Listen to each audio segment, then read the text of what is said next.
How Manchester United can beat Spurs in the Europa League Final. Today, we're going to be diving into the tactics, the analysis, and of course the statistics, and find out what Ruben Amorim needs to do to beat Ange Postecoglu. This is the biggest game in English football. 16th versus 17th in the Premier League to decide who plays in the Champions League next season. I don't quite know how we got here, but let's get this party started. Before we dive in, let's understand a little bit more about Ange Postecoglu's Tottenham Hotspur. Under Ange Postecoglu, Spurs have lined up in a 4-3-3. Their system features a goalkeeper that's comfortable in possession and two ball-playing defenders. Both fullbacks invert into midfield to support the defensive midfielder or move into attacking midfield. This frees the outside midfielders, who really play as number 10s, to advance into those inside channels if not filled by fullbacks. Postecoglu has Spurs play out from their goalkeeper with short passes, looking to draw pressure from the opponents and pass it through. Once pressure has been beaten, Spurs use to look carries and dribbles with fullbacks or the number 10s to quickly capitalise, often looking to create 1v1s in wide areas for their wingers. Playing out from the back is inherently a high risk, high reward strategy, but for Spurs it's even more dangerous, because both fullbacks cover large distances to invert into midfield. If the ball is lost, the wide areas are totally uncontested zones that can quickly be counter-attacked. In fact, only Brighton have conceded more goals from counter-attacks in the Premier League this season than Spurs. Defensively, Spurs adopt a 4-1-4-1 or a narrow 4-2-3-1 and press very aggressively. They look to force the ball backwards with pressure and push their defensive line high to compress the pitch. With the fewest opposition passes per defensive action and the fourth most turnovers in the Premier League, Spurs' press is pretty decent.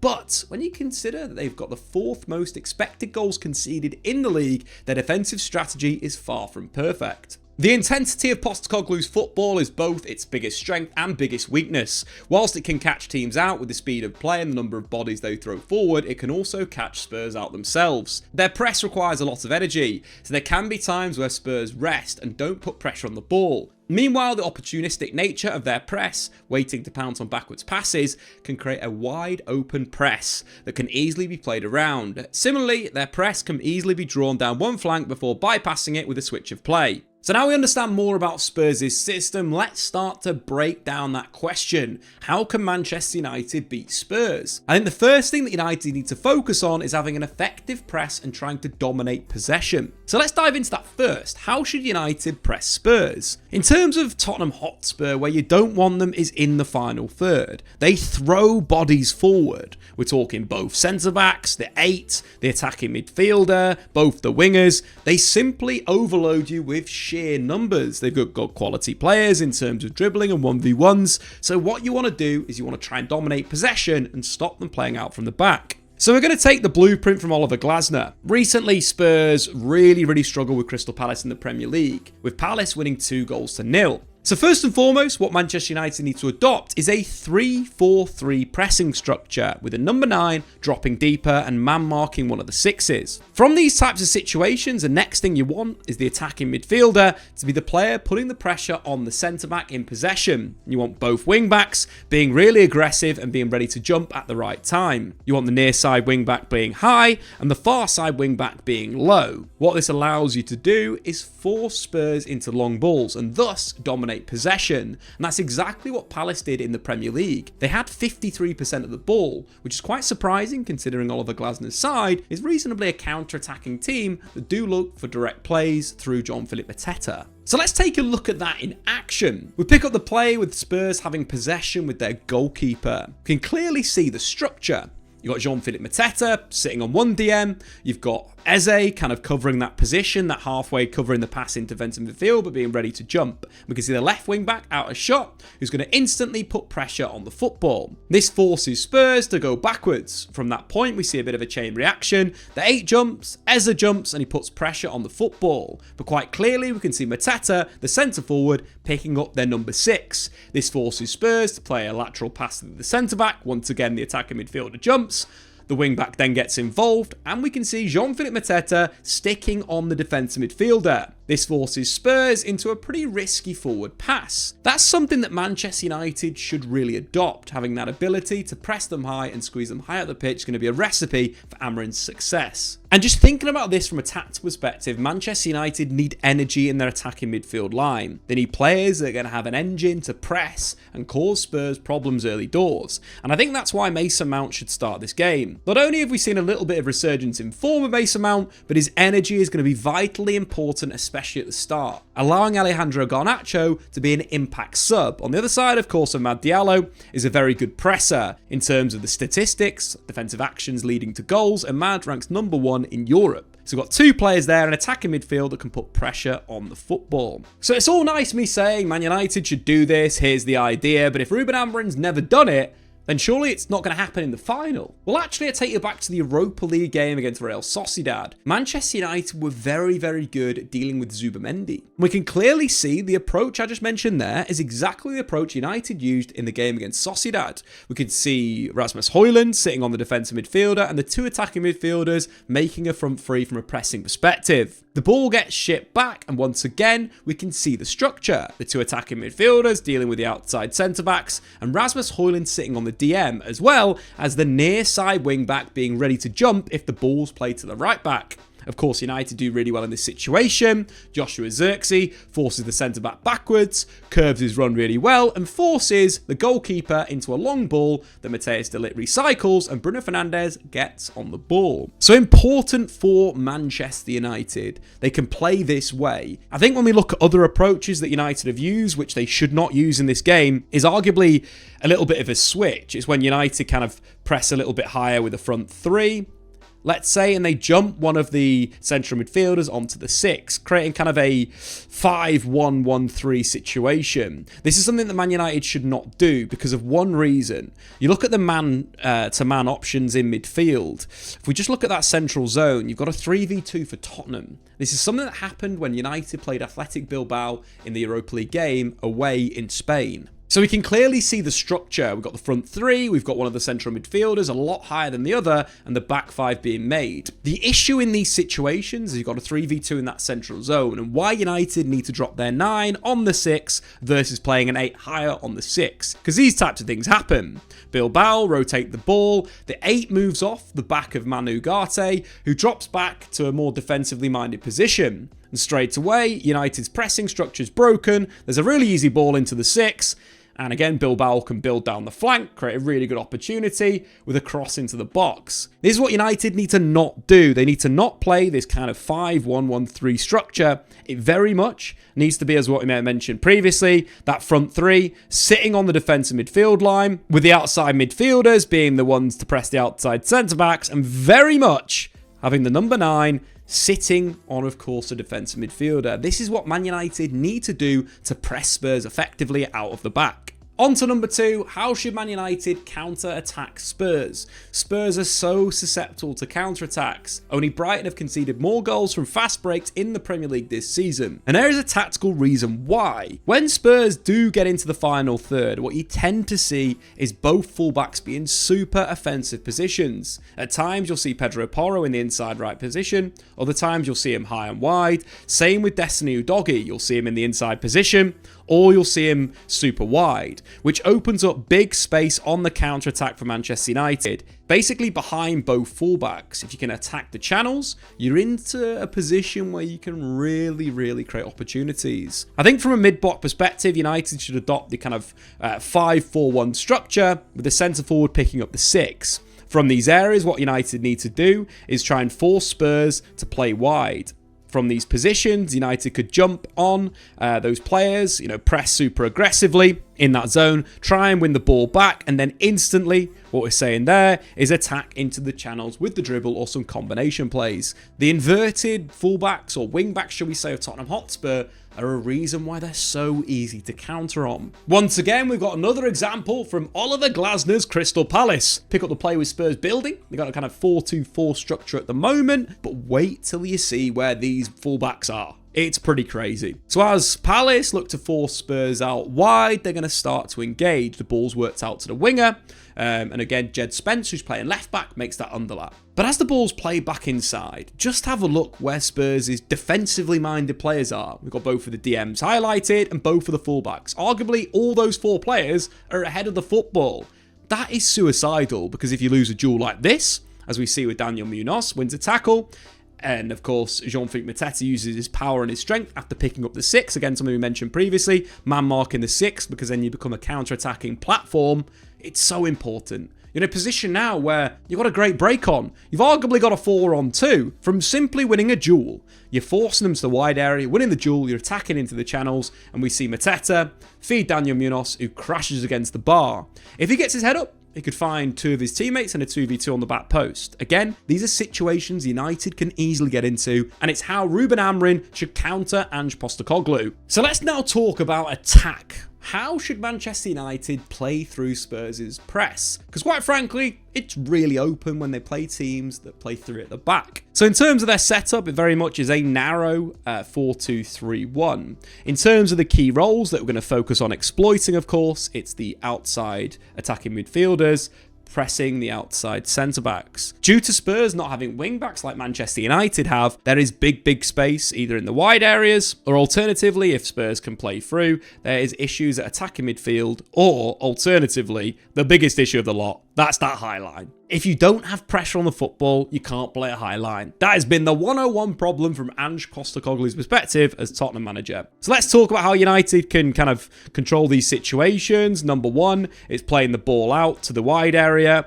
and basically allowing the Spurs press to collapse over. From these positions, what you tend to see is a bit of an option for a ball to the far side central midfielder. So as Spurs kind of like collapse over to the flank you're playing on, you've drawn them all over. You're basically pulling them to an area of the pitch where you can dictate the play. From that zone, what Manchester United should do and work is working the ball back to the goalkeeper, and then what you tend to see against Spurs is that far side central midfielder being completely open from the pass from goalkeeper into that area. Once again, you've got a massive problem now. Man United have an overload. So that's one way United can play through. Let's move Spurs back to the kind of 4-2-3-1 structure that we previously had them set up in. The other way that United could do this and play through is, of course, by drawing in those outside attacking midfielders. From a situation there, if you can play the ball out and you draw pressure, you basically got a free pass to the wing back.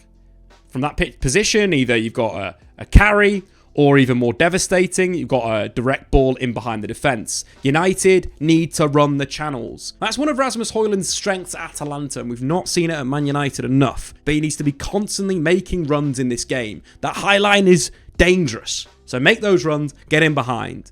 But again, from those positions, not only is there space when you draw the attacking midfielder in, that's basically sitting in a wing position, but as well, what you could do is cause other issues by rotating a central midfielder into a wide area and pushing the wing back high. This is why Bruno Fernandes has to play central midfield for United, because Manu Ugarte hasn't got this ability to find the through ball like Bruno does. What you could do from this position, again, you've drawn him in, you've pushed Dorgu high, you've moved Bruno Fernandes wide, you're basically getting a free pass for Bruno to check inside and then find a ball in behind the defence once again for Rasmus Højlund. Having a central midfielder drifting into this wide area is so important to break the Spurs' pressure. So let's dive back into the Tottenham versus Palace game. We've got 2 really good examples to highlight playing through the Spurs' pressure and then playing direct. So pick up the play with Tyreek Mitchell in possession. Onabear's in a pretty good position, Tottenham's right midfielder. But as the ball's played back, they start to draw him into a position where you've basically created a massive overload on the flank. So as he presses on the pass backwards, he curves his run pretty well, blocking the pass into central midfield. But you got a 3v1. It's a simple move. The ball gets played out to Mitchell, and Palace are in a really good spot. From this position, what you need to do against Tottenham is test that high defensive line. From any position, the wing-back's got the ball here, look for the balls in behind the defence. Not only it's that, you're getting potentially a guy clean through on goal, but more importantly, you're not playing into the Spurs pressing traps. Spurs try and trap you inside. So what we want United's wing-backs not to do is play back inside like this. Just look as soon as this pass is played, the Spurs players jump on it. We've got 3 players that basically press the ball zone.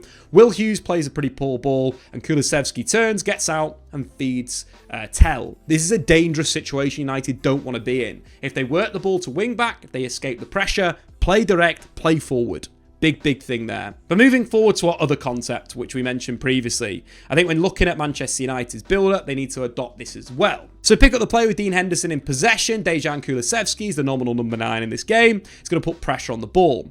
We can see the setup from Spurs. The 2 outside attacking midfielders dealing with the 2 outside centre-backs, and your DM is getting picked up by their attacking mid. But just look at Jefferson Lerma top of shot. We've got highlighted where his natural position would be, to where he's actually gone. This creates massive problems for Spurs' system, causes humongous disorganisation.